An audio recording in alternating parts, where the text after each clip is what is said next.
Nous sommes le 28 août 2023 et le Nîmes Olympique est descendu en national l'an dernier après une saison cataclysmique avec 22 défaites, avec une moyenne de 2774 spectateurs par match, les classant 18e au classement.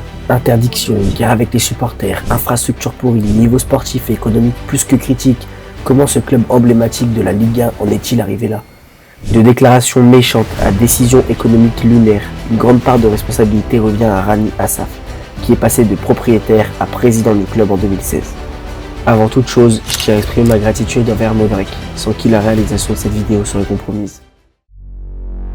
Revenons à la saison 2015-2016, où le Nîmes Olympique avait réalisé une saison extraordinaire en Ligue 2.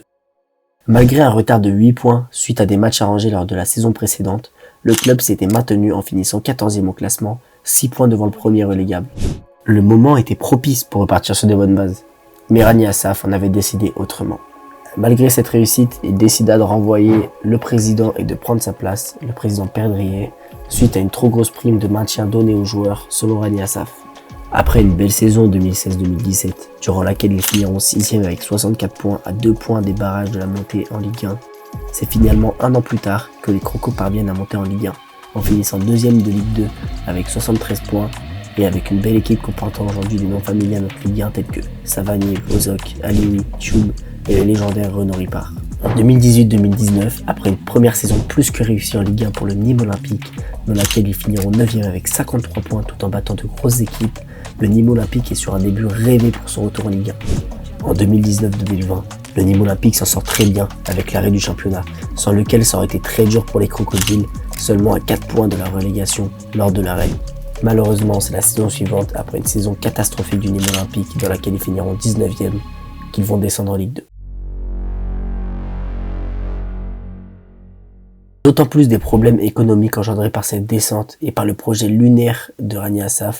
Le projet économique de Rani Assaf est de construire un nouveau quartier autour de son nouveau stade des Antonins, à l'image du quartier OL autour du parc OL. Cependant, son projet n'a pas obtenu de feu vert de la part de la Commission nationale d'aménagement commercial. Le premier et le plus grand problème causé par la descente en Ligue 2, c'est la décision de fermer le centre de formation par Rani Assaf. Rani Assaf, lui, justifiera cette action de par le coût d'un centre de formation à un club. Or, quand on descend en Ligue 2, notre principale force de développement, c'est ce qui sort de la maison. De plus, la formation c'est l'ADN du Nîmes Olympique, comme l'ont déclaré certains supporters suite à cette décision de Rani Assaf. Rani Assaf, quant à lui, il décide et il choisit tout seul. Enfin, c'est ce que nous rapporte le site planète-nimeolympique.fr. Le 25 mai 2021, les membres du comité directeur ont confirmé par un vote leur volonté de préserver un centre de formation agréé au Nîmes Olympique, tout en tendant la main et en ne fermant pas les négociations avec Rani Assaf. Ce à quoi leur président leur répondant en début de réunion: « Vous êtes la passion, je suis la raison ». Dans leur ensemble, est-ce que vous estimez que vos rapports avec les supporters en général et les gladiateurs en particulier sont des rapports normaux de supporters? Il n'y a pas de rapport. Et c'est bien? Il n'y a pas de rapport, j'ai pas de compte à rendre à qui que ce soit. J'ai 80% du club, je suis président du club, je dirige le club, je fais ce que je veux au club.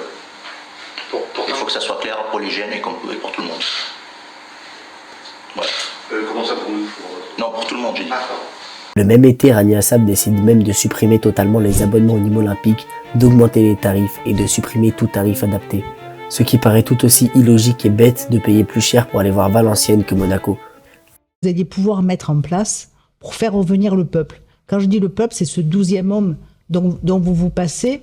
Nicolas Bénézier, vous parlez. Oui, non, mais le capitaine. C'est Nicolas Bénézier. Le capitaine qui savait même pas quels étaient les tarifs au stade quand il a demandé ça. Donc... mais je vous pose la question parce que si vous voulez, moi quand je vais à D'ailleurs, il n'est pas capitaine. Quand je vais à... Alors voilà, bon, excusez-moi. L'automne qui suit, Assaf décide de suspendre le virage à cause de fumigènes utilisés. La guerre entre Assaf et les supporters du Nîmes Olympique débute réellement suite à ces interdictions en décembre 2021, mois au cours duquel les supporters ont refusé de signer une charte lors d'une réunion à l'ambiance très tendue. On peut continuer dans le discours. Moi, j'assume mes positions. À un moment, ayez le courage d'assumer les vôtres. Ayez le courage d'assumer les vôtres. Le courage. Dimitri, tu l'as le courage, Dimitri? Tu l'as le courage, Dimitri? Prends-le, ton courage. Prends-le, ton courage. Signe. Dans l'intérêt du club. Dans l'amour du club, Dimitri. Dans l'amour du club, Dimitri. Vous aimez le club? Est-ce que le club est au-dessus de tout? Si le club est au-dessus de tout, signez et qu'on passe à autre chose. C'est la guerre entre les supporters des Crocos et le braconnier Rani Assaf. Mais c'est 3 mois plus tard, le 5 février 2022, à la suite d'une défaite de Nîmes à domicile face à Dunkerque, durant lesquelles des supporters du Nîmes Olympique arrivèrent à s'introduire en tribune présidentielle, équipés de banderoles et de fumigènes, que Rani Assaf décida d'interdire et de censurer chaque commentaire sur tous les réseaux sociaux du Nîmes Olympique, mais encore de poursuivre en justice les Gladiators. Il y a beaucoup d'amoureux au club, mais ils veulent tous juste la mort du club. On appelle ça un cancer. C'est quand vous avez des cellules à l'intérieur et autour du club qui attaquent le corps, c'est un cancer. Ces gens-là, c'est un cancer pour le club. Il va falloir qu'on s'en débarrasse. Et le traitement, il va être violent et méchant pour se débarrasser de ce cancer. Mais on va s'en débarrasser. La saison suivante a continué dans une atmosphère tendue avec l'interdiction persistante de supporters dans le stade et des mesures restrictives sur des banderoles et autres éléments de soutien. Même les entraînements sont devenus privés et inaccessibles au public. Le Nîmes Olympique sera rétrogradé en national à la suite de cette saison. Parmi les voix mécontentes, certaines personnalités du Nîmes Olympique, comme Nicolas Bénézet, l'ancien président, ont exprimé leur frustration avec des interviews et des déclarations pour tenter de sauver le club de cette situation difficile. Quel intérêt pour lui de faire couler le Nîmes Olympique, le club dont il est le président? Honnêtement, je ne sais pas quel intérêt il a. Après, je sais qu'il n'a aucun intérêt pour le plan sportif. Lui, il est là juste pour son côté immobilier. Donc, je n'arrive toujours pas à comprendre pourquoi un mec comme lui, qui n'y comprend absolument rien au football, soit à l'heure actuelle président d'un club professionnel. Certains faits montrent aussi à quel point la situation du club est grave. Tout d'abord, l'absence de docteur au club depuis le début de saison, absence qui devrait être une urgence dans quelconque club sportif professionnel. Ou alors le fait de couper les enceintes pendant certains matchs du Nîmes Olympique pour faire des économies. Ou bien même la non-communication avec le coach même du Nîmes Olympique, tout en ne lui présentant évidemment aucun objectif pour la saison à venir. Le projet économique de Rani Assaf a donc détruit un club et il faut agir vite. C'est donc pourquoi je vous mets le lien de la pétition « Sauvons le Nîmes Olympique » dans la description. Il faut faire un maximum pour cette association afin de retrouver le Nîmes Olympique et de le libérer du terrible Rani Assaf. Et sur ce, je vous laisse et continuez de regarder le football. Comment vous voyez l'avenir du Nîmes Olympique à court terme? À court terme, tant que Rani Assaf sera le président, on va couler. On va couler. Je pense qu'il a assez tué mon club. Et là, je pense qu'il continue. Si c'est toujours lui le président, l'année prochaine, on sera en N2.